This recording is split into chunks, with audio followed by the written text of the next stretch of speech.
Hello, नमस्ते, welcome. आपका स्वागत है न्यूज़पेपर एनालिसिस में। और आज हम 7 नवंबर का जो इंडियन एक्सप्रेस न्यूज़पेपर आया था, हम उसका एनालिसिस करेंगे। तो आइए बिना देरी के अब हम शुरू करते हैं। सबसे पहले हम राउंड अप लेंगे कि आज के मेजर हेडलाइंस जो हमारे पर्सपेक्टिव से इंपॉर्टेंट है। न्यूज़पेपर काफी बड़ा होता है, अगर आप उसको लाइन टू लाइन पढ़ोगे तो सवाल ही पैदा नहीं होता कि आपका न्यूज़पेपर 5-6 घंटे से पहले हो जाए। लेकिन एज एन एस्पिरेंट सबसे पहली चीज जो आपको पता होनी चाहिए वो ये है कि आपके लिए कौन सी न्यूज इंपॉर्टेंट है और कौन सी न्यूज नहीं है। तो वो फिल्टरेशन प्रोसेस में यहाँ पे आपके लिए ईज आउट करने का कोशिश करती हूँ, ताकि आप मिनिमम, आई थिंक कुछ वीडियोस चाहे 20 मिनट्स भी हैं, कुछ कभी 45 मिनट्स भी जाता है, डिपेंडिंग अपॉन कौन सी इश्यूज डिस्कस करते हैं। बट मैक्स आप 1 आवर में पूरा न्यूज़पेपर खत्म कर सकते हो। तो this is not possible until you filter out कि क्या इंपॉर्टेंट है और क्या नहीं है। तो सबसे पहली जो न्यूज थी, of course has to be about Bihar elections. तो यहाँ पे अपन थोड़ा सा एक तो बिहार इलेक्शंस में क्या वोटर टर्नआउट रेशियो रहा है वो जानेंगे। और आपको पता ही होगा कि मेंस के एग्जाम में लास्ट ईयर पॉलिटिकल डेमोग्राफी पे क्वेश्चन था, तो उसमें जो इलेक्शन वोटर टर्नआउट रेशियो था उसके बारे में भी बताना था। फिर कौन सी पार्टीज ने कितने कैंडिडेट्स खड़े किए थे वर्सेस उन्होंने कितना जीता था वर्सेस उनका परसेंटेज क्या था। तो वो सारी चीजें भी पूछी थी। तो अगर आप आरएएस मेंस दे रहे हो तो अब इट इज इंपॉर्टेंट कि आप अपने इलेक्शंस को भी ट्रैक करो। तो हम लोग को बिहार के इलेक्शन इतने डीपली ट्रैक नहीं करने हैं, पर थोड़ा बहुत ऊपर ऊपर से पता होना चाहिए। और साथ में क्योंकि देखो, अ, जब अपन पॉलिटिकल डेमोग्राफी की बात करते हैं तो ये चीज मैंने आपको एक बार पहले भी वीडियो में बताई थी कि पॉलिटिकल डेमोग्राफी में सबसे इंपॉर्टेंट चीज ये होती है कि आपके जो कॉन्स्टिट्युएंसी है ना, कोई भी जब पार्टी कैंडिडेट खड़ा करती है किसी कॉन्स्टिट्युएंसी से, हमेशा याद रखना कि वो प्रॉपर एक डीप एनालिसिस करती है उस कॉन्स्टिट्युएंसी का। फॉर एग्जाम्पल, अगर अपन इजी से एग्जाम्पल ले, फॉर एग्जाम्पल अगर आप राजस्थान में देखो, मैं भी ऐसे रैंडमली कोई कॉन्स्टिट्युएंसी का नाम ले रही हूँ, जरूरी नहीं है कि वो कॉन्स्टिट्युएंसी हो। फॉर एग्जाम्पल आप रहते हो ये सिविल लाइंस वाले एरिया में, तो सिविल लाइन से कॉन्स्टिट्युएंसी हो गई, ठीक है। तो सिविल लाइंस की आप डेमोग्राफी स्टडी करोगे। अगर आपकी कोई पॉलिटिकल पार्टी है और आपको ये देखना है कि मुझे कौन सा कैंडिडेट खड़ा करना है, तो पहले आप अपनी कॉन्स्टिट्युएंसी को स्टडी करोगे। वहां पे जानोगे कि कितने मेल्स हैं, कितनी फीमेल्स हैं, कितने यंग लोग हैं, कितने ओल्ड लोग हैं, ठीक है। वहां पे एक्चुअली इश्यूज कैसे आ रहे हैं, है ना। वहां का क्राउड कैसा है, बिजनेस क्राउड है या सर्विस गोइंग क्राउड है, ठीक है। वहां पे महिलाएं कितनी हैं, पुरुष कितने हैं, बच्चे कितने हैं, वो भी इंपॉर्टेंट हो जाता है, ठीक है। वहां पे अगर आप देखोगे तो पहले क्या वोटर टर्नआउट रेशियो रहा है, ठीक है। मतलब वहां पे लोग सारे रह रहे हैं या फिर बाहर निकल गए हैं, तो आप देखोगे सिर्फ कुछ ही लोग रह रहे हैं। तो ये सारी चीजें समझने और सोचने के बाद में कौन से कास्ट ग्रुप डोमिनेट करते हैं। कहना बहुत आसान है कि इंडिया में कास्ट इतना मैटर नहीं करता, बट कास्ट मैटर करता है, ठीक है। तो कौन से कास्ट ग्रुप्स जो है वहां पे डोमिनेट कर रहे हैं, कौन सी क्लास के लोग रह रहे हैं, है ना। मिडिल क्लास है, अपर रिच क्लास है या फिर लोअर क्लास है, लोअर मिडिल क्लास है। तो क्योंकि उनके एस्पिरेशंस बदलते हैं, भाई रिच लोगों की हो सकता है एस्पिरेशन अलग हो, मिडिल क्लास लोगों की एस्पिरेशंस अलग होती हैं, और लोअर क्लास लोगों की एस्पिरेशंस अलग हैं। तो जैसा एस्पिरेशंस होगा वैसा ही आप डेवलपमेंट चाहोगे और उस हिसाब से कैंडिडेट जो है वो फील्ड किया जाएगा। समझ में आ रहा है? इतना ईजी नहीं होता कि रैंडमली आपने सोचा कि मैं इस कॉन्स्टिट्युएंसी का रहने वाला हूँ तो मैं यहाँ से इलेक्शन लड़ लूंगा। आपने कभी सोचा है कि क्यों प्रधानमंत्री जी जो थे वो केरला से लड़े थे? समझ में आ रहा है? और या फिर वो आप देखोगे कॉन्स्टिट्युएंसी अपनी चॉइस की चूज करते हैं। एक तो होता है कि जहाँ पे आप बॉर्न हुए, उन्होंने गुजरात से तो इलेक्शन नहीं लड़े। तो यही रीजन होता है, ठीक है, कि जहाँ पे आपको लगता है कि आपका पॉलिटिकल डेमोग्राफी फिट बैठेगा आपके हिसाब से, तो वहां पे आपकी फील्डिंग करी जाती है, ठीक है। तो ये थोड़ा सा एक आइडिया होना चाहिए कि कल को आपसे अगर इंटरव्यू में भी ये क्वेश्चन पूछ ले कि एक पर्टिकुलर, मतलब ये बहुत आम क्वेश्चन है जो स्पेसिफिकली विमेन कैंडिडेट को जरूर पूछा जाता है, क्योंकि विमेन इश्यूज आज भी कहीं ना कहीं हमारी सोसाइटी को प्लेग कर रहे हैं, ठीक है। आप रोज, मतलब मैं तो फिल्टर आउट करती हूँ इन्फॉर्मेशन, लेकिन अगर आप रोज देखोगे डेली इंडियन एक्सप्रेस में, आपको एक न्यूज मिलेगी रेप के बारे में, एक न्यूज मिलेगी कुछ ना कुछ असॉल्ट के बारे में, एक न्यूज मिलेगी ईव टीजिंग के बारे में, ठीक है। कुछ मिल जाएगा आपको ऑनलाइन डेफेमेशन के बारे में। लेकिन ऐसा कोई दिन नहीं है, ट्रस्ट में, ऐसा कोई दिन नहीं है जहाँ पे फीमेल से रिलेटेड कोई नेगेटिव न्यूज ना आई हो, ठीक है। तो आज भी विमेन रिलेटेड इश्यूज बहुत ज्यादा प्लेग कर रहे हैं सोसाइटी को। और ये मेरी हम्बल रिक्वेस्ट है कि जो भी महिला कैंडिडेट है स्पेसिफिकली इस बार इंटरव्यू दे रही है, चाहे वो आरएएस का हो चाहे वो आईएएस का हो, this is coming from somebody जिसने मल्टीपल इंटरव्यूज दिए हैं, तो आप ये विश्वास मान सकते हो कि विमेन रिलेटेड इश्यूज को आप इग्नोर नहीं कर सकते, ठीक है। तो अगर आप विमेन हैं तो आपको विमेन से रिलेटेड जो भी स्कीम्स चल रही है, एक तो सेंटर की एक स्टेट की, ठीक है, कौन सी स्कीम बहुत अच्छा काम करी है किसी भी स्टेट में हो चाहे वो, और कौन सी स्कीम है चाहे सेंटर या स्टेट की तो लिटरली फेलियर साबित हुई है, ठीक है। आपकी स्टेट अगर ट्रेडिशनल जो बीमारू डेफिनेशन थी, बिहार, मध्य प्रदेश, राजस्थान, यूपी, है ना, उसमें से कहीं आती है, तो वहां पे तो आपकी वो बोलते हैं ना अपन लोग, मॉरल रिस्पॉन्सिबिलिटी बनती है वुमेन इश्यूज को समझना, ठीक है, वहां पे डेवलपमेंट कैसा हो रहा है। तो ये थोड़ा सा आप एक बार ट्रैक और ध्यान रखना इस चीज का, ठीक है। अगर हमें टाइम मिला तो, अगर इंटरव्यू थोड़ा लेट हुए, तो हमें पूरी कोशिश करेंगे कि हम इन मुद्दों पे भी एक एक आपका वीडियो डाल दें, जहाँ पे जैसे बैकग्राउंड से आपके क्या क्या क्वेश्चंस पूछे जा सकते हैं, पॉसिबल बैकग्राउंड्स लेके पुरानी ट्रांसक्रिप्ट में से इसको थोड़ा सा आइडेंटिफाई करते हुए हम उन क्वेश्चंस पे डिस्कशन भी कर सकते हैं। तो अगर आपको ऐसा कोई सेशन चाहिए तो आप पहले बताना, क्योंकि एडवांस में बहुत प्रिपरेशन जाएगी इसके लिए। एटलीस्ट हमें भी 15-20 दिन लग जाएंगे सारे सेशंस को लाने में। तो अगर किसी को चाहिए तो वो जरूर कमेंट सेक्शन में बताना, ताकि हम वो प्लान आउट कर सके। तो ये तो था पहला चीज। दूसरा जो आज हम पढ़ेंगे बहुत इंपॉर्टेंट है। क्या कभी आपके घर कोई सरकारी विभाग से नोटिस आया है और आपने रियलाइज किया है कि इतनी अमेजिंग इंग्लिश कैसे लिखी है इसके अंदर? मतलब ये आजकल एक बहुत कॉमन डाउट है जो बहुत सारे लोग देख रहे हैं, और विश्वास मानो बहुत सारी चीजें जो है ना वो चैट जीपीटी से आ रही है। तो ये अब सरकार के लिए एक नया प्रॉब्लम बन गया है कि कैसे ये जो एआई मॉडल्स हैं, जो चैट जीपीटी वगैरह हम टूल्स यूज कर रहे हैं, जो ऑफिशियल्स यूज कर लेते हैं, तो आपको नहीं लगता आपने पूरा नोटिस उठा के चैट जीपीटी पे डाल दिया और बोल दिया कि इसका रिप्लाई फ्रेम कर दो? भाई चैट जीपीटी के पास जो ऑफिशियल डॉक्यूमेंट जा रहा है, क्या आपको पता है अगर वो लीक हो जाए तो कितना बड़ा प्रॉब्लम है? ये डेटा प्रिवेसी का एक कितना बड़ा इशू है। तो आपने उठा के ऐसे ही चैट जीपीटी में डाल दिया। और चैट जीपीटी एक जनरेटिव एआई मॉडल है। इसका मतलब क्या होता है, आप जो उसमें चीजें डालते हो ना, वो सेव हो रही हैं। ये व्हाट्सएप वाला एनक्रिप्शन सिस्टम तो है, ठीक है कि किसी और को नहीं दिख रहा, लेकिन उसमें चीजें सेव हो रही हैं। आप समझ रहे हो आप कितना क्रूशियल सरकार का डेटा। चलो आप तो बोल रहे हो नॉर्मल नोटिसेस, मैं कह रही हूँ इंडिया के फॉरेन पॉलिसी के डॉक्यूमेंट्स हो गए, कोई पुलिस रिलेटेड काम हो गया, कोई एकदम हाई प्रोफाइल केस हो गया, आप उसका इन्फॉर्मेशन अगर चैट जीपीटी में डाल रहे हो, अभी लीक नहीं हुआ बट फ्यूचर में तो हो ही सकता है। और इतना इंपॉर्टेंट आपने क्रिटिकल डेटा डाल दिया सिटीजन का, उनके बिना परमिशन के, आप उन्हीं की हेल्प कर रहे हो, बट ये आप समझ रहे हो हम गलत लूप में फंस रहे हैं। तो इसको लेके आप देखोगे सरकार की कंसर्न्स है, तो ये बहुत अच्छा आर्टिकल है, मुझे तो बहुत अमेजिंग लगा ये। तो इसके बारे में हम थोड़ा सा डिस्कशन करेंगे, मतलब एक अच्छा इशू भी है डिस्कस करने के लिए। तीसरा चीज जो है वो आपको सबको पता होगा कि 150 साल हो गए हैं हमारे वंदे मातरम को। तो उसको कमेमोरेट करने के लिए, है ना, ऑब्वियसली नेशन वाइड आप देखोगे कुछ ना कुछ एक्टिविटीज परफॉर्म की जाएंगी। वैसे तो पूरे साल भर कुछ ना कुछ चलेगा। माई गवर्नमेंट ऐप पे भी आप देखोगे क्विजेस वगैरह आए हैं, कुछ एक्टिविटीज है। आप वीडियो बना के आप सिंग करते हुए वंदे मातरम एक वीडियो बना के सरकार की वेबसाइट सरकार की वेबसाइट पे डाल सकते हो। और फिर उसके बाद किसी को फर्स्ट सेकंड थर्ड प्राइज वगैरह भी मिलेंगे। तो बहुत सारे कॉम्पिटिशन चल रहे हैं। आइडिया ये है कि लोगों में वंदे मातरम को पॉपुलर करना है, तो इसके बारे में हम थोड़ा सा जानेंगे बस। फिर उसके बाद आप देखोगे नेक्स्ट जो है वो सुप्रीम कोर्ट ने बहुत ही एक अपन बोलते हैं ना नेक्स्ट लेवल डिसीजन दिया है आपके आर्टिकल 21 को प्रोटेक्ट करने के लिए, ठीक है। तो वो अपन देखेंगे कि क्या मामला है उसका और क्या उन्होंने डिसीजन दिया है, तो वो कंटिन्यू किया है। फिर एक छोटा सा न्यूज आर्टिकल है जो बेसिकली साइड में लिखे होते हैं ना ऐसे न्यूज़पेपर में, तो यहाँ पे एक लिखा हुआ था कि कैसे इंडिया ने उसका थर्ड सर्वे वेसल जो है वो फाइनली हमने उसको बिल्ड करके कमीशन कर दिया है। तो उसके बारे में अपन थोड़ा सा जानेंगे और सर्वे क्या होता है, ठीक है। अगर कोई इंटरव्यू में गया है और आपने ट्रांसक्रिप्ट पढ़े हैं तो आपने देखा होगा कि वहां पे इस बार बहुत बेसिक क्वेश्चन भी पूछे गए, रिमोट सेंसिंग को लेके, जीपीएस में कितने सैटेलाइट्स होते हैं, इंडिया के नाविक सिस्टम में आपको पता है क्या कितने सैटेलाइट्स हैं या हो सकते हैं। तो वो मतलब बहुत ही बेसिक चीजें हैं, लेकिन ये आनी चाहिए क्योंकि आप डेली बेसिस पे जीपीएस यूज कर रहे हो, एक एक चीज में जीपीएस यूज कर रहा है। इनफैक्ट आपको पता है आपकी डेटा प्रिवेसी क्यों नहीं है? मतलब एप्पल और सैमसंग के जो फोन्स होते हैं, अभी वाला मुझे नहीं पता, लेकिन पुराने जो फोन्स हैं उनके उसमें डिफरेंशिएशन ही यही था कि एप्पल में कोई भी आपको डायरेक्ट परमिशन नहीं मिलती है जब आप डाउनलोड करते हो कोई भी अपनी ऐप स्टोर से, है ना।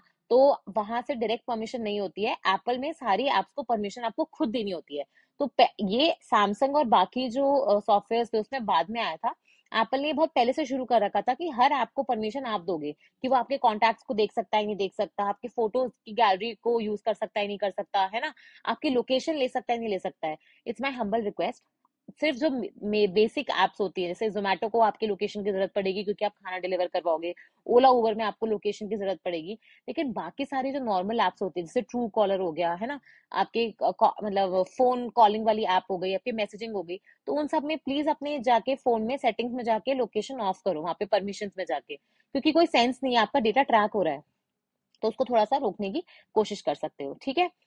फिर हम बात करेंगे दिल्ली का AQI। आई थिंक पूरा सीजन दिल्ली का AQI पे चलने वाला है, तो थोड़ा सा अपन जानेंगे कि फिर से अभी वेरी पुअर कैटेगरी में क्यों आ गया। थोड़े दिन पहले तो पुअर में पहुंच गया था, फिर से वेरी पुअर में आ गया है।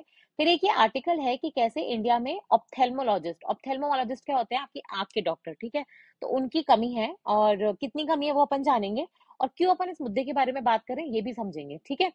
फिर हाँ, एक और चीज थी कि JNU के जो इलेक्शंस हैं वो कंक्लूड हो गए हैं, और मतलब वैसे तो हमारे कोई काम का नहीं है, अंतिल कोई JNU से है तो वो इस इलेक्शन को जरूर स्टडी कर लेना, क्योंकि बहुत ही धमाकेदार विन हुई है ना, और लड़कियां काफी आगे निकल के आई हैं। तो एक बार देख लेना अगर किसी का JNU से उन्होंने कोई ग्रेजुएशन पोस्ट ग्रेजुएशन कुछ किया है तो, ठीक है।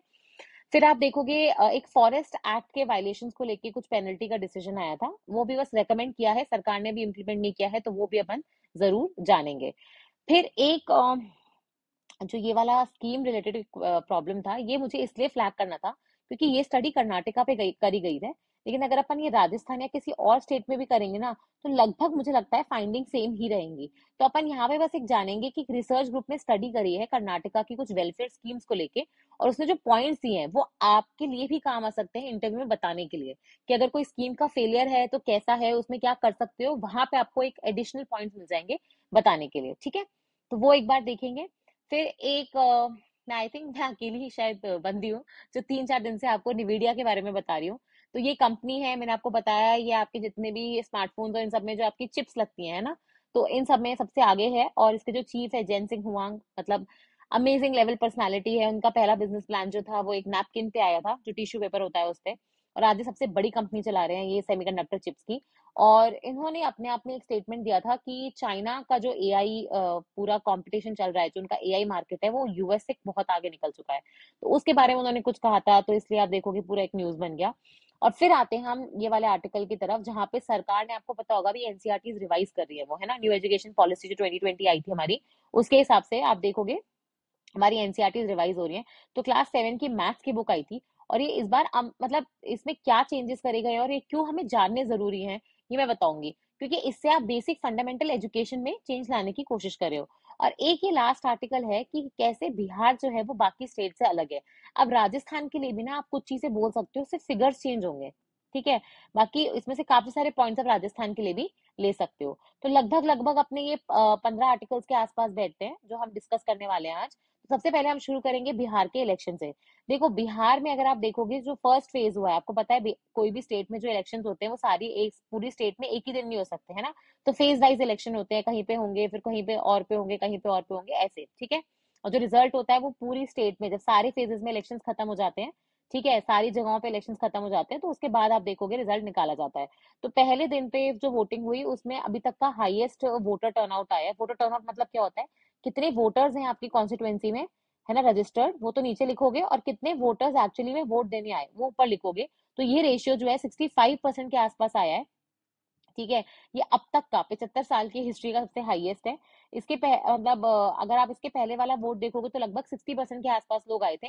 और बिहार में सबसे अच्छी चीज क्या है पता है, महिलाएं बढ़ चढ़ के वोट करती है। इनफैक्ट लास्ट 2 और 3 इलेक्शंस में अगर आप देखोगे तो महिला का जो वोटर टर्नआउट रेशियो था वो मेल से ज्यादा था, ठीक है। तो इसीलिए आप देखोगे ये जितनी भी माँ बेटी योजना की बात चल रही है ना, हमारी लाडो योजना की बात चल रही है, तो ये जितनी भी आप देखोगे महिला वोटर्स को लुभाने की जो स्कीमें चालू करी जा रही थी ना, और जो उनके मैनिफेस्टो में थी, इलेक्शन मैनिफेस्टो में सारी पार्टीज के, चाहे वो PJ प्रशांत किशोर की पार्टी हो, या फिर आप देखोगे JD हो या RJD हो, सब ने कहीं ना कहीं महिला वोटर्स के लिए बोला। जैसे तेजस्वी यादव ने बोला कि हम अगर आ जाएंगे तो हम माँ बहन योजना चालू कर देंगे, हम हर किसी के खाते में पैसे डाल देंगे, है ना, महिलाओं के लिए ये करेंगे वो करेंगे। तो महिला एक इंपॉर्टेंट स्टेज क्यों है बिहार में, मैं इसलिए बता रही हूँ क्योंकि वोटर टर्नआउट रेशियो भी उनका काफी ज्यादा रहता है, ठीक है। अब इसके ये देखो नेक्स्ट आर्टिकल ये इसके ऊपर है कि क्यों नीतीश की जो पार्टी है उन्होंने महिला पे बैंक किया। इनफैक्ट आप देखोगे जब इलेक्शन अनाउंस होने वाले थे, उसके मतलब इलेक्शन अभी दिसंबर में थे, उन्होंने अगस्त में ही एक स्कीम चालू कर दी थी, जिसमें वो हर महिला को जो अपना बिजनेस खोलना चाहती है उसको लगभग 2.1 लाख रुपीज देंगे साल भर, अलग अलग इंस्टॉलमेंट्स में। जैसे पहली इंस्टॉलमेंट ही 10,000 रुपए की, और इसलिए स्कीम को 10,000 ही भी बोला जाता है। तो आपसे ये इंटरव्यू में पूछा जा सकता है कि 10,000 को लेके अभी कुछ चल रहा था, 10,000 क्या है? तो 10,000 कुछ नहीं है, बस वो स्कीम थी नीतीश ने जो शुरू करी थी, नीतीश कुमार जी ने बिहार में इलेक्शंस के पहले, कि महिला जो खुद का बिजनेस खोलना चाहती हैं, है ना, उनको डायरेक्ट बेनिफिट ट्रांसफर से 2.1 लाख रुपीज प्रोवाइड किए जाएंगे इंस्टॉलमेंट्स में। पहली इंस्टॉलमेंट जो होगी वो 10,000 रुपए की होगी। इससे वो अपना स्विंग बिजनेस या फिर कोई भी तरीके का, आप वुमेन का ये ब्यूटी पार्लर हो गया, कोई स्टिचिंग का यूनिट हो गया, कोई डेयरी का कुछ खोलना है तो वो खुद भी खोल सकती हैं, कोई उसमें प्रॉब्लम नहीं होगी, ठीक है। और लगभग आप देखोगे 1.5 करोड़ अकाउंट्स में 10,000 रुपए ऑलरेडी जमा करवा जा चुके थे। बस उसमें कंडीशन ये थी कि कोई भी महिला जिसको ये पैसे लेने हैं, उसको बिहार की जो एक जीविका प्रोग्राम चलता है, ठीक है, लाइवलीहुड प्रोग्राम चलता है, उसके अंदर रजिस्टर करवाना पड़ेगा। तो बहुत सारी महिलाएं जो थी वो खुश हुई थी। लेकिन मैं आपको बताऊं, देखो क्या होता है, ग्रीड का कोई अंत नहीं होता। ये तो महात्मा गांधी जी ने भी कहा था कि everyone, world has enough for everyone's need, but not for even a single person greed. सबकी जरूरतें पूरी हो सकती है, लेकिन किसी एक इंसान का लालच भी पूरा पूरा नहीं हो सकता अगर पूरी की पूरी पृथ्वी के इसको संसाधन दे दिए जाए। तो यही चीज है। आपने महिलाओं को 10,000 की स्कीम दी, महिलाओं ने बहुत अच्छा आपको प्रेज किया, अब पता है क्या हुआ, इससे ना एक विशियस साइकिल डेवलप होती है। क्यों? आपके वोटर्स को आदत पड़ जाती है कि आप उनके लिए इलेक्शंस के पहले उनका कर्ज माफ कर दोगे, है ना। और ये मैं नहीं, ये वर्ल्ड बैंक कह रहा है कि क्या होता है, गंदी साइकिल या विशियस साइकिल शुरू होती है।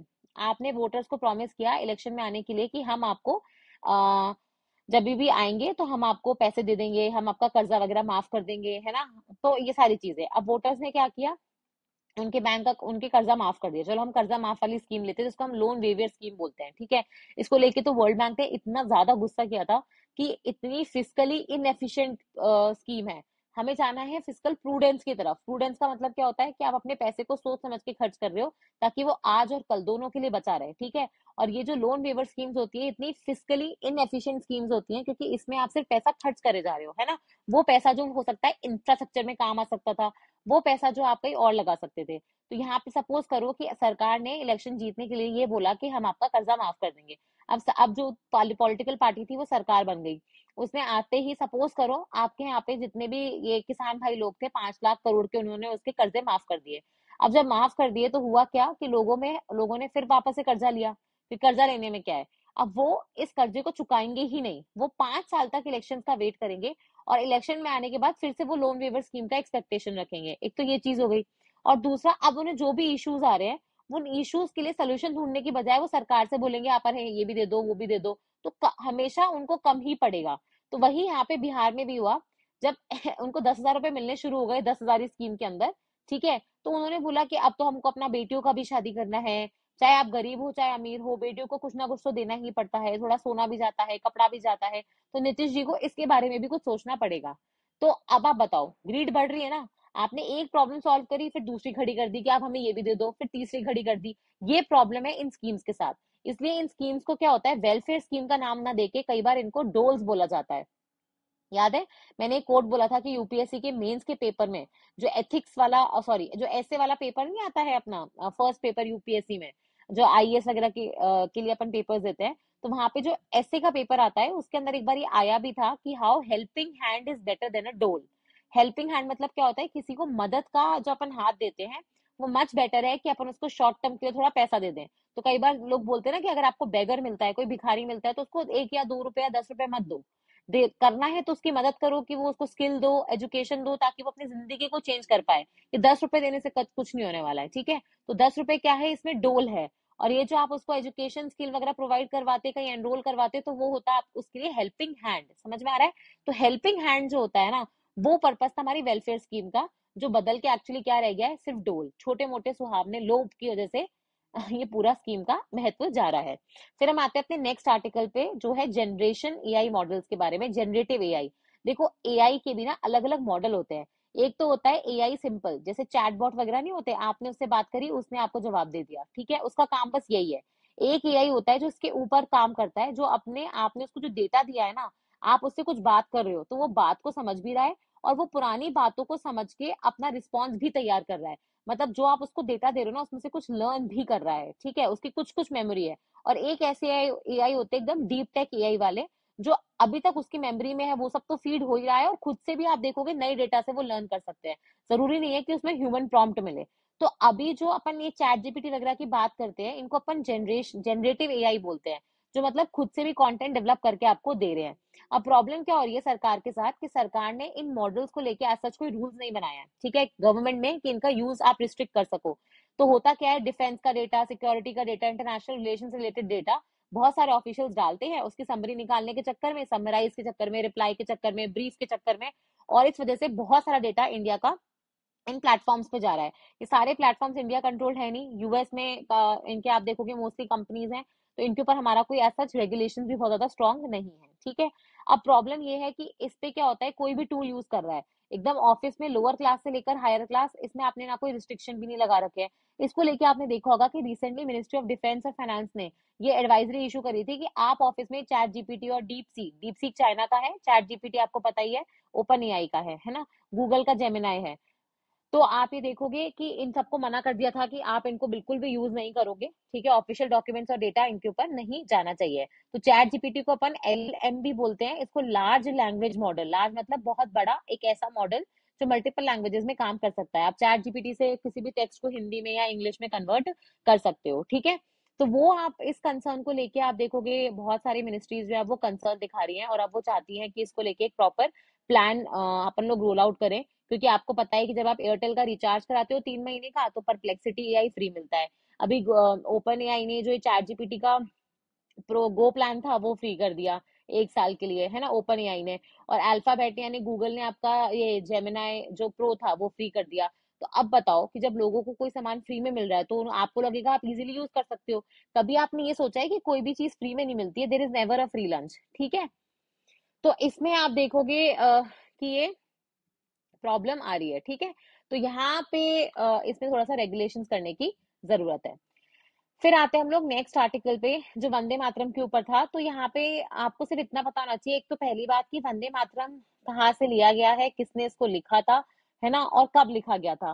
तो आपको पता होना चाहिए कि वंदे मातरम जो है वो बंकिम चंद्र चैटर्जी ने, उनकी एक किताब थी आनंद मठ, ठीक है, पहली बात उन्होंने वहां पे लिखा था, जिसमें वो सन्यासी रिवोल्ट जो हुआ था, जो आप ये रिवोल्ट सिविल अपराइजिंग्स पढ़ते हो ना अपने ब्रिटिश इंडिया में, तब आप पढ़ते होगे इसको सन्यासी रिवोल्ट को, ठीक है, जो 1800 में हुआ था।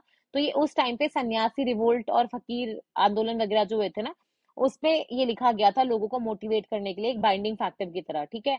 तो उसको अपन सेलिब्रेट कर रहे हो, स्पिरिट को अपन सेलिब्रेट कर रहे हैं अगर हम वंदे मातरम को सेलिब्रेट कर रहे हैं, ठीक है। फिर आते हैं हम लोग नेक्स्ट आर्टिकल के ऊपर जो है आपका पीएमएलए के बारे में। देखो हुआ क्या है कि सुप्रीम कोर्ट ने एक आदेश दिया है कि आपका कोई भी केस हो, ठीक है, जिसमें आप अरेस्ट कर रहे हो, चाहे वो prevention of money laundering act, चाहे आपके ऊपर करप्शन का इल्जाम क्यों ना हो, हर किसी को, कोई भी अरेस्टिंग ऑफिसर जो है उसको ग्राउंड ऑफ अरेस्ट बताना ही पड़ेगा, ठीक है। अगर वो ऑफेंस ऑब्वियसली नेशनल सिक्योरिटी को छोड़ के बाकी किसी भी तरीके से आप अगर अरेस्ट किए जा रहे हो, ठीक है। इनफैक्ट सुप्रीम कोर्ट ने तो ये तक बोला है कि वो अपना यूएपीए नहीं होता जिसके अंदर ये उमार खालिद और इन सब के केसेस चल रहे हैं यूएपीए वाले, तो उसके अंदर भी आप देखोगे आपको ये डिक्लेयर करना ही पड़ेगा, क्योंकि उन्होंने बोला ये आपके आर्टिकल 21 का सवाल है। आर्टिकल 21 में हम सीधे सीधे ये बोलते हैं कि किसी भी व्यक्ति को आप उसकी लाइफ और पर्सनल लिबर्टी से डिप्राइव नहीं कर सकते except according to procedure established by law. तो यहाँ पे उन्होंने बोला है कि प्रोसीजर एस्टैब्लिश बाय लॉ आपको फॉलो करना ही पड़ेगा। और आर्टिकल 22 में हम साफ साफ ये बोल रहे हैं कि अगर कोई बंदा अरेस्ट होता है तो उसके ग्राउंड्स उसको जल्दी से जल्दी बताने चाहिए, ठीक है। और बिना इन्फॉर्मेशन के आप उसको डिटेन नहीं कर सकते, जल्दी से जल्दी उसको मजिस्ट्रेट के सामने भी आपको लाना चाहिए, ठीक है। तो वो ये बोल रहे हैं कि जो अरेस्ट होता है ना किसी भी इंडिविजुअल का, वो सिर्फ एक अरेस्ट नहीं होता, वो एक पूरी कहानी बन जाती है जिसमें उसकी फैमिली, उसके फ्रेंड्स और वो खुद एक मेंटल फिजिकल बहुत सारे हरासमेंट से जूझता है, ठीक है। तो ये मॉरल रिस्पॉन्सिबिलिटी बनती है सरकार की कि जब भी आप ऐसा कोई अरेस्ट करो तो उसको एक सफिशिएंट टाइम से पहले ही उसको बता दिया जाए कि क्यों अरेस्ट किया जा रहा है। और जब वो मजिस्ट्रेट के सामने पेश हो तो एटलीस्ट 2 घंटे पहले उसको पता होना चाहिए कि भाई उसका प्रॉब्लम क्या था। बहुत बार क्या होता है, पुलिस ने अरेस्ट किया, सीधा मजिस्ट्रेट के सामने जाके खड़ा कर दिया और उस बंदे को पता ही नहीं है कि उसको किसके लिए अरेस्ट किया गया है। तो ये तो रॉन्ग है ना, फिर तो वो अपने आप को कैसे प्रोटेक्ट करेगा। और एक डेमोक्रेसी में ऐसा नहीं होना चाहिए। तो काफी अच्छी चीज है ये कि आपके सिविल राइट्स को, आपकी लिबर्टी को, आपके फंडामेंटल राइट्स को ऊपर रखा जा रहा है। फिर हम चलते हैं नेक्स्ट आर्टिकल पे। इंडिया ने एक बहुत ही अच्छा माइलस्टोन अचीव किया है, और ये हमारे जो नेवी के एडमिरल है दिनेश कुमार त्रिपाठी जी, उन्होंने बताया है। तो उन्होंने सीधा सीधा ये बोला है कि इंडिया ने एक थर्ड सर्वे वेसल है, हमारा सर्वे वेसल क्या होते हैं, सर्वे का मतलब क्या होता है कि आप कोई भी चीज में, जैसे इंडिया में सर्वे होता है, पॉपुलेशन सर्वे हो गया, तो उसमें क्या होता है, आप एक क्वेश्चन प्रिपेयर करते हो, लोगों से भरवाते हो और उस हिसाब से देखते हो कि भाई आंसर क्या क्या आए हैं, ठीक है। वैसे ही सर्वे होता है एक ज्योग्राफी का, कि भाई कितने जंगल है, कितना लैंड है, क्या कोस्ट लाइन है, पानी के अंदर क्या है, तो उसमें आप क्या करते हो, स्टडी करते हो फीचर्स वगैरह, है ना। तो वो सारी चीजें, तो वैसे ही आप देखोगे समुद्रों में भी हमारे नेवल वेसल्स चलते हैं जो सर्वे कर सकते हैं। तो इंडिया के भी अभी 2 सर्वे वेसल पहले ही थे, और हमने अभी तीसरा सर्वे वेसल जो है उसको कमीशन कर दिया, जिसका नाम है आईएनएस इक्षक, ठीक है। अब इसमें क्या होगा कि ये ओशन की जो फ्लोर्स है उसको मैप कर पाएगा, ठीक है। फिर आप देखोगे कि यहाँ पे बहुत सारे स्पेशलाइज इक्विपमेंट्स रखे गए हैं जो आपने को बहुत सारी डेटा कलेक्ट करने में हेल्प कर सकते हैं, है ना। तो ये इंडिया के लिए एक बहुत अच्छा माइलस्टोन है, बट अपने को सर्वे पता होना चाहिए था, क्योंकि इस बार आप देखोगे रिमोट सेंसिंग और जीपीएस और जीआईएस जैसे बेसिक क्वेश्चंस भी पूछे गए थे। फिर हम चलते हैं दिल्ली की AQI पे। मुझे लगता है कि ये तो नेक्स्ट लेवल ही है, और ये वापस से फिर वेरी पुअर होने वाला है। कि फार्म फायर्स जो है, आपको पता ही है कि जो पराली जलाई जाती है हमारे यहाँ, स्टबल बर्निंग का इशू होता है। अभी कुछ दिनों के लिए ठंडा पड़ गया था, लेकिन फिर से आप देखोगे ये बहुत ही हाईलाइट हो गया है ये इशू, ठीक है। इसमें फार्म फायर्स जो है बढ़ गए हैं पंजाब के रीजन में, आपको पता है, क्योंकि उनका टाइम कम हो गया ऑलरेडी, बरसातों की वजह से उन्होंने जो खेती थी वो डिले कर दिया, वो और डिले नहीं कर सकते, तो उनको पुरानी खेती के जो भी बचा हुआ नीचे का स्टॉक होता है उसको जलाना पड़ेगा अगर उनको नई खेती जल्दी करनी है। तो इस वजह से जैसे ही आप देखोगे पंजाब, यूपी में तो ऑलरेडी इस बार आपको पता ही है कि पराली जली रही थी, लेकिन पंजाब हरियाणा में जैसे जलना चालू होगी, दिल्ली का AQI और खराब हो जाएगा, ठीक है। फिर हम चलते हैं अपने नेक्स्ट आर्टिकल के ऊपर, जो कि ऑप्थेल्मोलॉजिस्ट के बारे में है। देखो यहाँ पे ये बताया गया है कि इंडिया में हर 15 अब मतलब 15 डॉक्टर हैं 1 मिलियन, 10 लाख लोगों पे आपके पास 15 ही आंख के डॉक्टर हैं, ठीक है।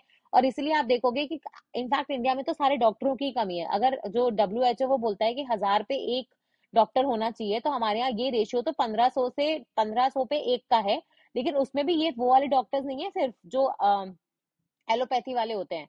अपने पास इसमें होम्योपैथी भी हो गया, आयुर्वेदा भी हो गया, अपन ने सारे इंक्लूड करके ये 1500 का नंबर बोला है। अगर मैं इसको ये कर दूं कि सिर्फ और सिर्फ जो अपने होते हैं ना इंग्लिश दवाइयों वाले डॉक्टर जो होते हैं, अगर मैं सिर्फ वो ले लूं, तो ये फिगर तो और ज्यादा गड़बड़ आ जाएगा। करीबन 2200 लोगों पे एक ही डॉक्टर मिलेगा।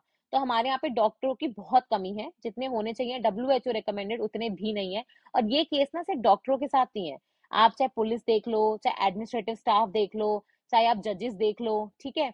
डॉक्टर्स तो मैंने बता ही दिया आपको, तो आप कुछ भी देख लो, हमारे यहाँ ये पेरिनियल कमी ही है। इसीलिए आप देखोगे कोर्ट्स में केसेस पेंडिंग चल रहे हैं, एडमिनिस्ट्रेशन का काम पूरा हो नहीं रहा है, पुरानी पुरानी फाइलें अब तक क्लियर नहीं हुई हैं, ठीक है। डॉक्टर्स आप देखोगे पूरे भरे नहीं जा रहे हैं, इसलिए मेडिकल हॉस्पिटल्स की हालत ऐसी है। तो आप मतलब ऐसा नहीं है कि सिर्फ डॉक्टर्स कम है, डॉक्टर्स भी नहीं है, नर्सेज भी नहीं है, हेल्पिंग स्टाफ भी नहीं है, कंपाउंडर्स भी नहीं है, क्लीनर्स भी नहीं है। जैसे अपन देखते हैं ना जो जुडिशरी है, मैंने आपको पहले बताया था कि जजेस नहीं है, बस जो टाइपिंग करने वाला टाइपर होता है वो भी नहीं है, टाइप राइटर्स भी नहीं है, स्टेनोग्राफर्स भी नहीं है। आपके पास उनके जो नीचे वो बैठते हैं ना, जो केस की लिस्टिंग वगैरह करते हैं, वो वाला हेल्पिंग स्टाफ नहीं है। अब चाहे रिक्रूटमेंट हुआ हो नहीं हुआ, वो अलग बात है, मैं सिर्फ बता रही हूँ कि ऐसा नहीं कि सिर्फ एक चीज की कमी है, पूरा इंफ्रास्ट्रक्चर। अब उसमें फिजिकल इंफ्रास्ट्रक्चर भी आ जाएगा, पैसा भी आ जाएगा, उसमें ह्यूमन इंफ्रास्ट्रक्चर भी आ जाएगा, वो सब कुछ मिसिंग है। और इस वजह से क्या होता है, लैंग्वेजिंग, हर चीज का डिले चलता रहता है। फिर हम आते हैं एक नेक्स्ट आर्टिकल की तरफ, जो है फॉरेस्ट एक्ट के वायलेशंस को लेके। होता क्या है, आपको पता होगा कि इंडिया में फॉरेस्ट की जो पूरी शुरुआत थी हमारे यहाँ पे डॉक्टर ब्रैंडिस ने करी थी, है ना। मतलब काफी फेमस नाम है वो, अगर आप इंडियन फॉरेस्ट सर्विसेज की तैयारी करते हो तो डॉक्टर ब्रैंडिस का नाम आप मिस नहीं कर सकते। तो कहीं ना कहीं ब्रिटिश के टाइम पे आप देखोगे वो वन को बचाना चाहते थे, बट उनका जो रीजन था वन को बचाने का, फॉरेस्ट के संरक्षण का, वो काफी अलग था। क्योंकि उनको फॉरेस्ट एज अ रिसोर्स दिखता था, वहां से उनको जंगल दिखते थे, उन जंगलों में बहुत सारा लकड़ी दिखता था, और उस लकड़ी से पहले वो रेलवे स्टेशन हो गए, उससे कंस्ट्रक्शन हो गया, है ना, बाहर एक्सपोर्टिंग हो गई, वो सब करते थे। तो उनका रीजन तो ये था इन जंगलों को बचाने का। लेकिन जैसे ही इंडिया आजाद हुआ तो हमें जंगल तो बचाने थे, लेकिन हमारा रीजन ये था कि हमें जंगल बचाने हैं, क्योंकि जंगल से हमें बहुत सारी सर्विसेज मिलती है, उसमें बहुत सारे ट्राइबल्स लोग रहते हैं, उसमें वाइल्ड लाइफ भी रहती है, तो हमें इन सब का संरक्षण करना है। अब इसी से रिलेटेड आप देखोगे बहुत सारी एक्ट आई, लेकिन एक एक्ट जो थी, है ना, वो आती है 1980 में, जिसको हम बोलते हैं फॉरेस्ट कंजर्वेशन एक्ट, ठीक है। तो ये जो फॉरेस्ट कंजर्वेशन एक्ट था, अभी आपको पता होगा कि रिसेंटली इसका अमेंडमेंट किया गया था, इसमें कुछ संशोधन किए गए, और अब इसका नाम बदल के वन संरक्षण एवं संवर्धन अधिनियम कर दिया, ठीक है, 1980 वाला ही, इसी को चेंज किया। अब इसके अंदर बहुत सारी चीजें चेंज हुई कि पहले जिन चीजों के लिए आपको जेल होती थी, अब जेल नहीं होगी, आपकी पेनल्टी का अमाउंट बढ़ा दिया गया है, कुछ चीजें आपने सेंटर को दे दी हैं, कुछ चीजें आपने स्टेट को दे दी हैं। तो इसी में अब आप देखोगे फॉरेस्ट एडवाइजरी कमेटी जो होती है उसने एक और चेंज बोला है कि जब भी कोई फॉरेस्ट लैंड कोई नॉन फॉरेस्ट पर्पस के लिए डाइवर्ट किया जाता है, तो आप उसमें जो वैल्यू लेते थे अमाउंट की, वो आप बेसिकली यूनिफॉर्मली लोगे। और उसमें एक उन्होंने क्राइटेरिया सेट कर दिया कि आपको इतने पैसे लेने ही चाहिए, और वो क्राइटेरिया एनपीवी से रिलेटेड होता है। अब ये एनपीवी क्या होता है ये जानो। एनपीवी का मतलब होता है नेट प्रेजेंट वैल्यू। इसका मतलब क्या होता है कि जो जंगल आपने काटा है, ठीक है, उसमें ऐसा थोड़ी है कि वो आपको 1 साल तक ही फल फ्रूट देता। वो हो सकता है 3 साल तक, 10 साल तक, 50 साल तक आपको शेड देता, फल फ्रूट वगैरह देता। आपको और लैक हो गया, लेटेक्स हो गया, गम हो गया, और भी हो सकता है लीव पत्तियां वगैरह प्रोवाइड करता, फॉडर देता आपके जानवर के लिए। तो बहुत सारी सर्विसेज देता। तो इन सर्विसेज का कोई आप इकोनॉमिक वैल्यू लगाते हो, ठीक है, और उसको फिर मल्टीप्लाई करते हो कि कोई भी एक एवरेज जंगल जो होता है लगभग 50 साल तक हमें सर्विस देता है। तो जो आपकी वैल्यू निकल के आती है उसी को हम नेट प्रेजेंट वैल्यू बोलते हैं। कि अगर कोई व्यक्ति इस फॉरेस्ट को काट के यहाँ पे कुछ लगाना चाहता है ना, जंगल की जगह कुछ और सपोज प्लांट लगाना चाहता है, तो आप इस नेट प्रेजेंट वैल्यू को पे करोगे और उसी के बाद ये काम कर पाओगे। तो इस नेट प्रेजेंट वैल्यू को लेके बहुत सारे इश्यूज आ रहे थे, तो उसी के कैलकुलेशन को लेके थोड़ा सा एक गाइडलाइन देने की कोशिश की गई है। ठीक है, अभी आया नहीं है, सिर्फ ड्राफ्टिंग स्टेज में है, बट हमें थोड़ा आइडिया होना चाहिए। फिर हम चलते हैं नेक्स्ट आर्टिकल के ऊपर, जो है कर्नाटका में वेलफेयर स्कीम। एक्चुअली हुआ क्या है, एक मुंबई बेस्ड रिसर्च ग्रुप है, यहाँ पे शायद नाम होगा, ये रहा एक्स के डी आर फोरम। उन्होंने एक स्टडी करी, कर्नाटका में 5 स्कीमें चलती हैं। वो देखो यहाँ पे नाम लिखा हुआ है, एक है गृह लक्ष्मी, एक है गृह ज्योति, एक है अन्न भाग्य, एक है शक्ति, है ना, और एक है युवा निधि। तो उन्होंने इन पांचों वेलफेयर स्कीम्स को स्टडी करा, क्योंकि उन्होंने बोला कि इन पांचों स्कीम पे अगर हम देखें तो कर्नाटका गवर्नमेंट ने इस साल फाइनेंशियल ईयर जो 25-26 है, इसमें 51,000 करोड़ इसके लिए मतलब रखे हैं कि हम इतनी इतनी स्कीम्स में इतना इतना खर्चा होगा। इसमें तो कुछ महिलाओं को इंस्टॉलमेंट जाती है कई स्कीमों में, तो वो उनके लिए उन्होंने पैसे रख रखे हैं। तो वो ये देख रहे हैं कि क्या सच में ये पैसा का अपॉर्चुनिटी कॉस्ट क्या है। तो यहाँ पे आता है आपका इकोनॉमिक्स का कॉन्सेप्ट कि अपॉर्चुनिटी कॉस्ट क्या होती है। जो आपके पास आज पैसा है, आप उसको एफडी में डाल सकते हो, आप शेयर मार्केट में लगा सकते हो, आप गोल्ड में लगा सकते हो। पिछले 2 महीनों में अगर किसी ने शेयर मार्केट में डाला होता तो उसका पैसा अभी तक कम हो चुका होता। किसी ने अगर एफडी में डाला होता तो सिर्फ 7% के आसपास से ग्रो कर रहा होता, और किसी ने अगर गोल्ड में डाला होता तो लगभग 90% रिटर्न मिल जाता। तो अगर आपने अपना पैसा, है ना, एफडी में डाला था, तो आपकी जो गोल्ड में आपने मतलब जो संभावित लॉस हो, संभावित प्रॉफिट आपका हो सकता था, और वो आपने खो दिया क्योंकि आपने कोई दूसरा ऑप्शन चूज किया, उसको बोलते हैं अपॉर्चुनिटी कॉस्ट। अपॉर्चुनिटी कॉस्ट मतलब क्या होता है, जो आप ऑप्शन एक्सरसाइज कर रहे हो और जो दूसरा नहीं कर रहे हो। तो जो दूसरा नहीं कर रहे हो, अगर वो अच्छा चलता तो उसकी जो कॉस्टिंग आती है ना, उसको अपन बोलते हैं अपॉर्चुनिटी कॉस्ट। तो यही वो बोल रहे हैं कि जो कर्नाटका गवर्नमेंट है उसने जो 51,000 करोड़ बचा के रख रखे हैं, तो ये 51,000 करोड़ अगर वो कोई इंफ्रास्ट्रक्चर बनाते, कोई और स्कीम में खर्च करते, कुछ और वेलफेयर करते, तो उनको ज्यादा फायदा होता है या इन 5 स्कीमों को चलाने से फायदा हो रहा है। तो उन्होंने ये पाया कि इन 5 स्कीमों में जितना पैसा खर्च हुआ है ना, इसकी जगह तो वो अगर कोई पब्लिक गुड्स बना देते, सड़कें अच्छी कर देते, टेलीकॉम वगैरह लगा देते, गांव में इंटरनेट पहुंचा देते, तो ज्यादा इकोनॉमिक बेनिफिट होता। और ये इनफैक्ट ट्रू है, पता है, बहुत सारी स्टेट्स के लिए, इवन राजस्थान के लिए भी, जहाँ पे इतना सारा पैसा हम सोशल स्कीम्स में लगाते हैं, बट क्या सच में हमें उनका आउटपुट मिल रहा है क्या। एक चीज होती है आपने क्या इनपुट दिया वर्सेस आपने क्या आउटपुट लिया, ठीक है, और एक होता है आउटकम। इंडिया में प्रॉब्लम ये है कि हम आउटपुट पे फोकस करते हैं। अब आप बोलोगे मैम आप क्या उर्दू बोल रहे हो, देखो समझो, अपने पास आया सपोज करो सर्व शिक्षा अभियान, ठीक है, उसका टारगेट क्या था कि सारे बच्चों जो है, अंत में हमें ये चाहिए था कि प्राइमरी एजुकेशन में जो लिटरेसी रेट है वो बढ़ जाए, ठीक है।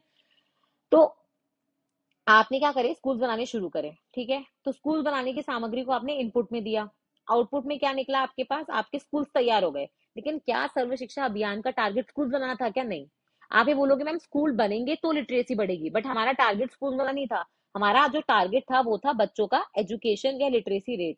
तो वो तो है आपका आउटकम, लेकिन इमीडिएटली आउटपुट क्या है, आपके नंबर ऑफ स्कूल्स जो आपने क्रिएट करे, समझ में आया। तो आउटकम क्या होता है, एक ब्रॉडर विजन होता है जो एक्चुअली में आप अचीव करना चाहते हो, और आउटपुट होता है जो छोटे छोटे टुकड़ों में आप अचीव करते हो, ठीक है। तो इंडिया में क्या होता है, हम आउटपुट पे फोकस करते हैं क्योंकि वही तो दिखाना है हमें इलेक्शन में।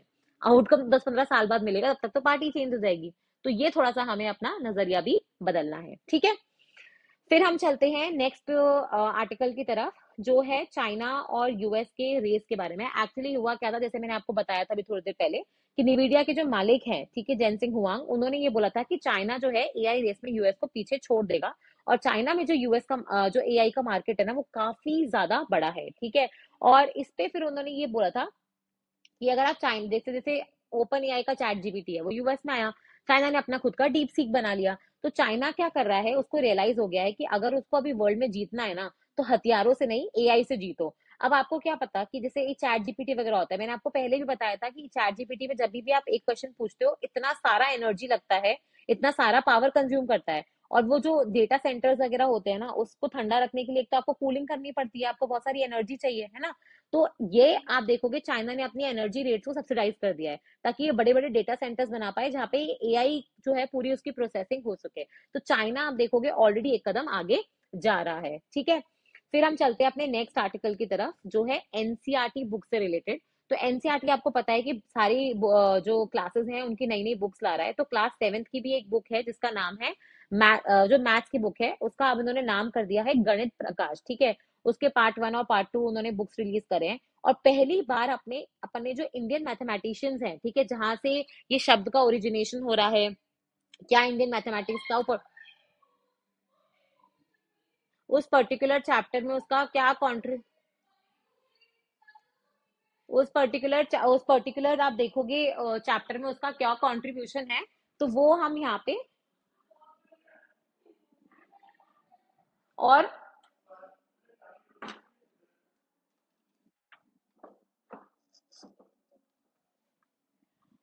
तो उस पर्टिकुलर चैप्टर में, सॉरी, तो उस पर्टिकुलर चैप्टर में उसका क्या कंट्रीब्यूशन है अपन वो भी देखेंगे, ठीक है। तो यहाँ पे जैसे ये बता रहे हैं कि एक आपने सुना होगा कि 7th सेंचुरी में ब्रह्मगुप्त थे, इनफैक्ट उनको जीरो जो अपना ओरिजिनेट हुआ है ना, तो उनको जीरो का ओरिजिनेटर भी कहा जाता है, जो शून्य अपन बात करते हैं। तो ब्रह्मगुप्त की किताब है जिसको हम लोग ब्रह्म सुप्त सिद्धांता बोलते हैं, ठीक है। तो उन्होंने उसके अंदर पहली बार मल्टीप्लीकेशन और डिवीजन वगैरह जो एल्जेब्रा के रूल्स होते हैं ना, वो सब बताया था, ठीक है।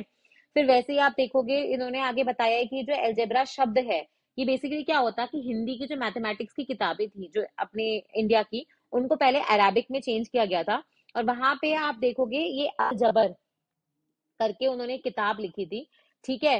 वहां से ये अलजेब्रा शब्द आया था। फिर बाद में ये किताबें लैटिन और ग्रीक भाषा में चेंज हुई। फिर बाद में हमने सारे कॉन्सेप्ट जो भी मैथ्स के पढ़े, वो ग्रीक और लैटिन से ही हमने समझे थे। तो वैसे ही आप देखोगे कि हमारे यहाँ भास्कर 2 है, उन्होंने भी भास्कर 1 हो गए, भास्कर 2 हो गए। तो जितने भी इंपॉर्टेंट मैथमेटिशियंस है जो एंशियंट हिस्ट्री से रिलेट करते हैं, पहली बार आप देखोगे मैथमेटिक्स की किताबों में उनका नाम आया है। तो वो ये चाहते हैं कि बच्चे अपनी खुद की हिस्ट्री को बहुत प्राउडली समझे कि इंडिया ने क्या क्या कॉन्ट्रीब्यूशन दिए हैं साइंस की फील्ड में। तो मुझे तो बहुत अच्छा लगा ये कि मतलब अच्छा एक इनोवेशन है और ये होना भी चाहिए। फिर हम चलते हैं नेक्स्ट आर्टिकल की तरफ, जो है बिहार के ऊपर एक लिखा गया है कि क्या बिहार बाकी, जैसे अपन उसको बिहार को हमेशा बीमारू स्टेट के अंदर लेते थे, तो क्या बिहार सच में मतलब बाकी इंडिया से कैचअप कर पाया है, ठीक है। तो इसमें जो राइटर हैं वो ये कह रहे हैं कि अगर अपन जीडीपी की बात करें कि बिहार की जीडीपी कितनी है, तो वो ये बोल रहे हैं कि लगभग पिछले 15 सालों में 2011 से 2025 तक अगर अपन देखें, तो लगभग डबल हो गई है, ठीक है। तो जैसे 2.5 लाख करोड़ से 4.5 लाख करोड़, 4 लाख करोड़ के आसपास पहुंच चुकी है, ठीक है।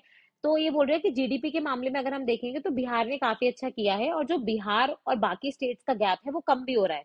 लेकिन अगर आप ये देखो कि जीडीपी कितनी बड़ी वर्सेस बिहार की पॉपुलेशन कितनी है, तो उस हिसाब से जो पर कैपिटा इनकम होती है कि ऑन एन एवरेज एक बिहारी इंसान कितना कमा रहा है, ठीक है, तो उस हिसाब से अगर आप देखोगे तो वो नंबर बहुत कम है। और इनफैक्ट बाकी स्टेट्स और बिहार में जो गैप है वो बढ़ता जा रहा है कम होने की जगह। तो ये कंसर्न है। केरला आपको पता है कि रिसेंटली उन्होंने वो एक्सट्रीम पॉवर्टी इरेडिकेशन प्रोग्राम चालू किया था, और वो पहला स्टेट बन गया है जहाँ पे अब कोई भी बहुत एक्सट्रीमली गरीब नहीं है, ठीक है। तो वो चीज अब आप देखोगे बिहार में भी ऐसे कोई प्रोग्राम लाने की जरूरत है, ठीक है। तो इसी के साथ हमारा आज का न्यूज़पेपर एनालिसिस खत्म होता है। मैंने जो आपको पहले बताया है कि अगर आपको वो सेशंस चाहिए तो आप प्लीज कमेंट सेक्शन में जरूर बताना। मेहनत लगेगी, एक दिन में नहीं बनेंगे वो, एटलीस्ट उसके लिए 15-20 दिन मिनिमम चाहिए काम करने के लिए, ट्रांसक्रिप्ट को छांटना और वो सारी चीजें करना। तो आप जरूर बताइएगा, तो वो हम कर सकते हैं कि हम एक एक वीडियो छोटे छोटे बना सकें। करंट इश्यूज पे भी बनाएंगे, साथ में जो चीजें एक बैकग्राउंड को लेके या पर्टिकुलर क्वेश्चन पूछे गए हैं पहले भी और क्या पूछे जा सकते हैं, तो वो एक काम किया जा सकता है। और बाकी अगर आपको पसंद आ रहा है तो जरूर हमें फीडबैक दीजिएगा। फिर से मिलेंगे। Thank you.